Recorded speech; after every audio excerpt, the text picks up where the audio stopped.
નમસ્કાર, તમે જોઈ રહ્યા છો પ્રકોપ ન્યૂઝ। છોટાઉદેપુરથી મોટી ખબર। વડોદરા જિલ્લા પછાત વર્ગ સેવા મંડળની આશ્રમ શાળાઓમાં અભ્યાસ કરતા 5000થી વધુ આદિવાસી વિદ્યાર્થીઓનું ભવિષ્ય સંકટમાં મુકાયું છે। સંસ્થા છેલ્લા 70 વર્ષથી આદિવાસી વિદ્યાર્થીઓને શિક્ષણ, આવાસ અને ભોજનની સુવિધા પૂરી પાડે છે। પરંતુ વર્ષ 2005ની અત્યાર સુધી સરકાર તરફથી નિભાવ ગ્રાન્ટ બંધ રાખવામાં આવતા આજે સંસ્થાએ અંદાજે 5 કરોડ 70 લાખ રૂપિયાનું દેવું ઉઠાવ્યું છે।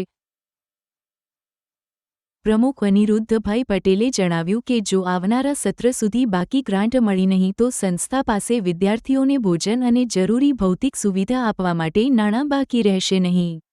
એટલે કે બાળકોને પોતાનું જમવાનું અને રહેવાની વ્યવસ્થા જાતે જ કરવી પડશે।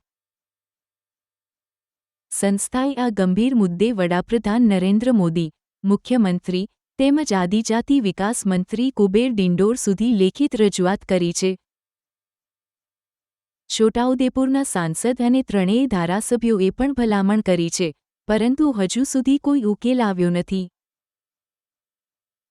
હવે સવાલ એ છે કે સરકાર સમયસર પગલાં લેશે કે પછી આદિવાસી વિદ્યાર્થીઓને છાત્રાલય અને ભોજન વિના અભ્યાસ ચાલુ રાખવો પડશે। પ્રકોપ ન્યૂઝ સાથે છોટાઉદેપુરથી નટુભાઈ પરમાર।